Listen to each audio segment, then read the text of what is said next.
Hi, my name is Ariel and welcome to Mermaid Musings. This is your September 2022 astrology forecast. I know I've missed the last 2 months, I've been moving, it's been crazy, I'm sorry, but I am back on track to make these for the rest of the year. As always, I have timestamps down below so you can skip to wherever you want to skip to in the video. While I list the dates that these specific transits are exact, just know that the days leading up to it or the days following it, you will be feeling the same energy as well. All right, let's get started. The month of September is all about relationships. Specifically about taking an almost outside perspective to analyze those relationships. There's tons of Venus transits this month in the sign of Virgo and a bunch of Libra transits as well, meaning this month is relationship driven. It's also mentally driven too. Try not to drive yourself crazy this month overthinking. With Virgo and Libra, there's this danger of leaving social events and as soon as you get into your car, start beating yourself up over what you did or didn't say or getting mad at yourself for not saying the right things. That's not the type of mental focus you should have. This month should be about finding clarity, not creating confusion, which I'm going to explain how to do that throughout this video. With this transit, there's a lot of courage to speak up for yourself and stand your ground verbally. If you're someone who normally doesn't speak up for yourself, this is giving you a push to do so. Or if there's a conversation you've needed to have for a long time, this is giving you the bravery to do just that. What you have to remember though is you should approach these tense situations with positivity, not looking for a fight. With Jupiter connected to Mars and Gemini, you might overplay your hand. You might say too much, which comes back to haunt you once Mars goes retrograde next month in the sign of Gemini. If you feel like you're winning the fight or you've already won the fight, don't keep doubling down where you eventually say something that you stick your foot in your mouth. I know it's hard with this transit, but learn how to pull back. Once you've gotten your point across, there's nothing else to be said. And what you say might do more damage in the long run than if you hadn't said anything at all.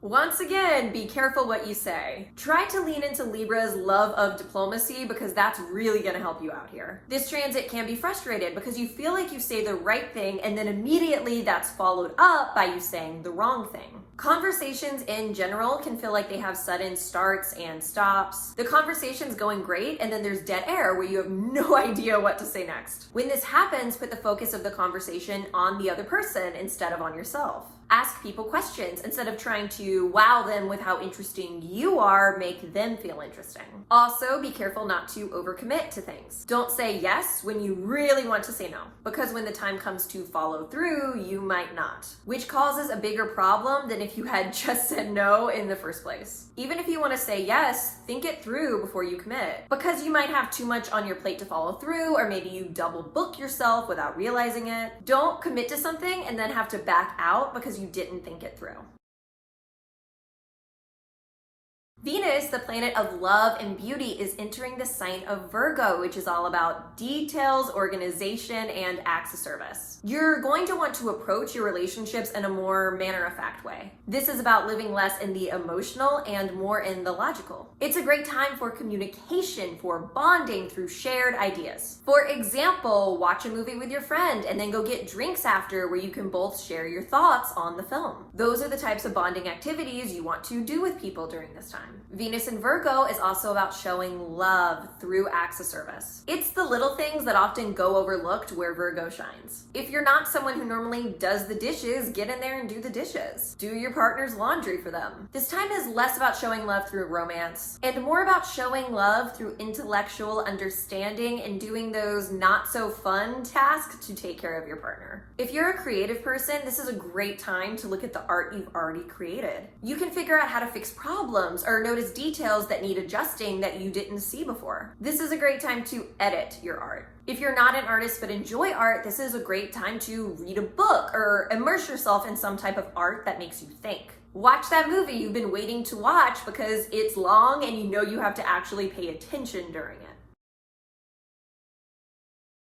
We have the same Mercury retrograde pattern 3 times this year, where it begins in an air sign before retrograding back into an earth sign. You go from living in your head to living in reality. This is about coming up with an idea and figuring out how to implement that idea. You want to spend the time Mercury retrograde is in Libra thinking through your ideas, and the time Mercury retrograde is in Virgo figuring out how to make them a reality. Libra is about being able to see both sides at once. You want to weigh the pros and cons of everything. Think about how other people will think of your ideas. Look at them from every angle. Once you work through that and Mercury goes into Virgo, this is about going over all those little details you might have missed. Look for those slight improvements that most people are going to overlook, but ultimately what distinguishes your work from good to fantastic. You want to be fantastic. Virgo is a perfectionist and doesn't accept anything less. Hone those perfectionist tendencies within yourself.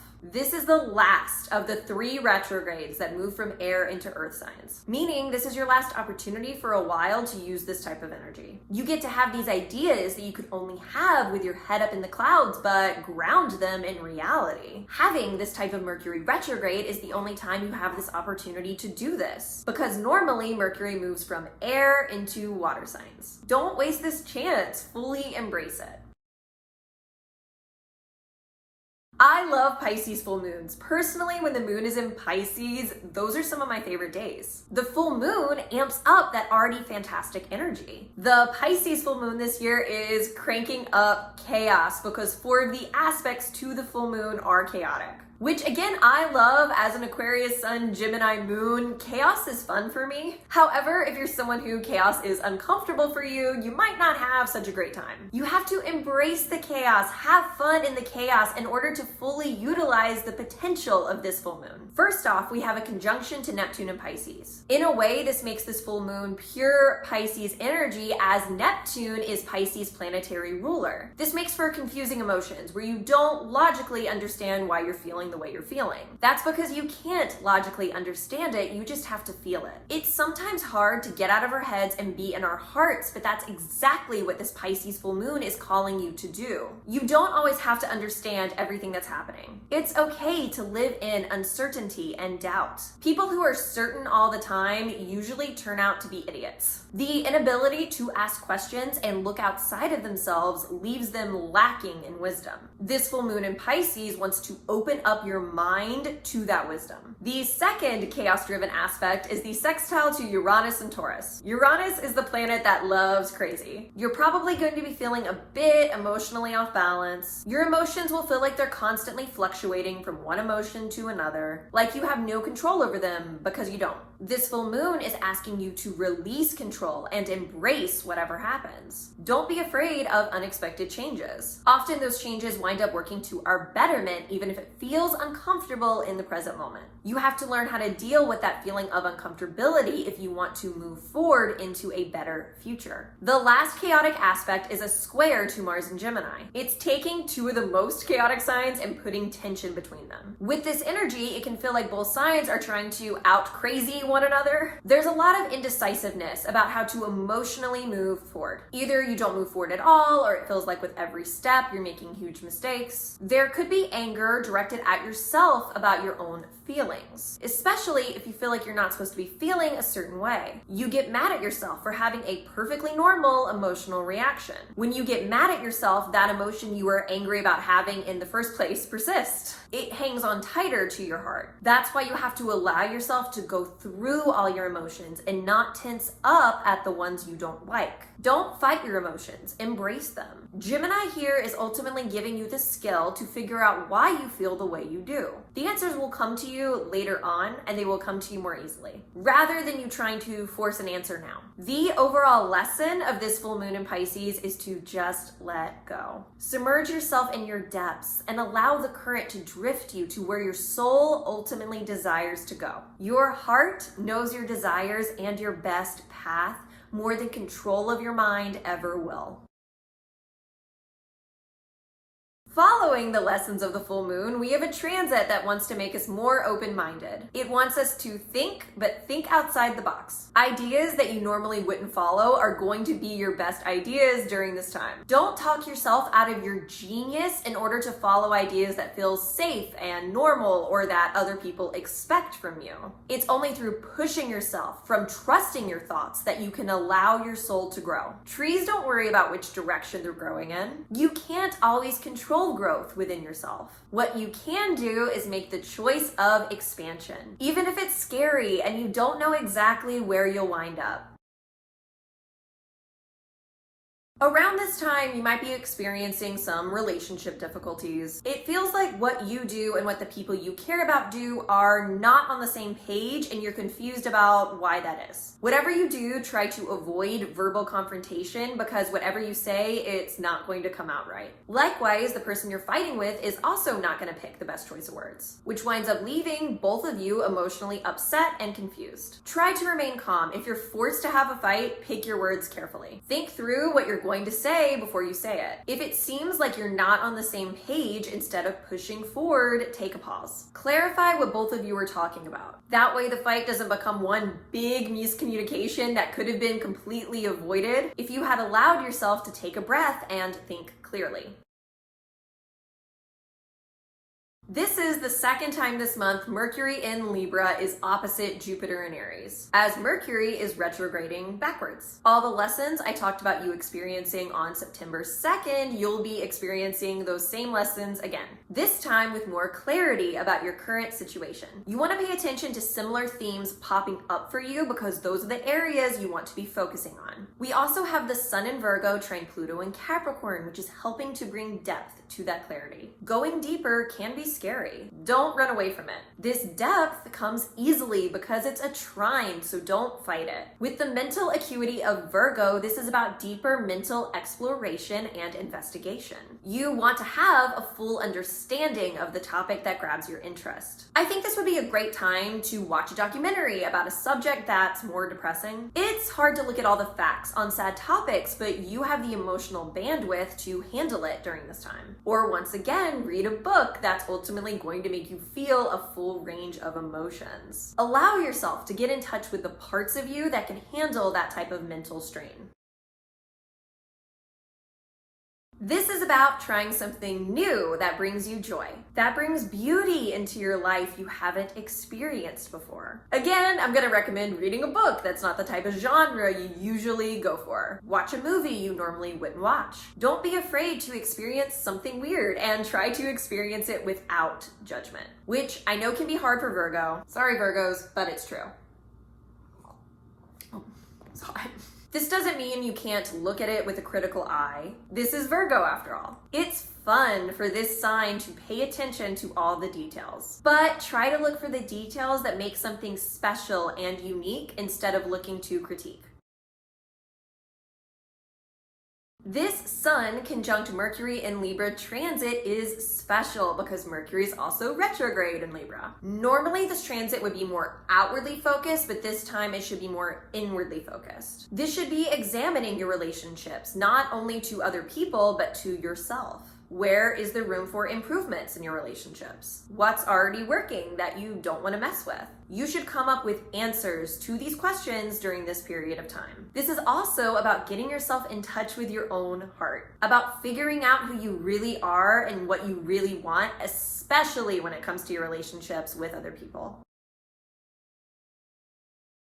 This is about finding balance in your relationships between the reality of your current situation and the magic of it. You can overthink things so much where it's detrimental to your relationships. We can talk ourselves into believing something that's nowhere close to reality, but believing that it is because we've overanalyzed it so much that we've come to the conclusion that our thoughts must be logical even when they're not. Sometimes we look for something to be wrong because of our own insecurities to ourselves. This is about about learning how not to do that. Sometimes your friend hasn't texted you back, not because they hate you, not because they don't care about you, but because they're so busy with everything going on in their own lives. It actually has nothing to do with you. Learn how to not nitpick at things where there's nothing really wrong there. We can get so wrapped up in our own heads that we lose the magic of the relationship. We forget about the feelings that brought us into the relationship in the first place. Sometimes it's more important to listen to your gut or your heart over your brain,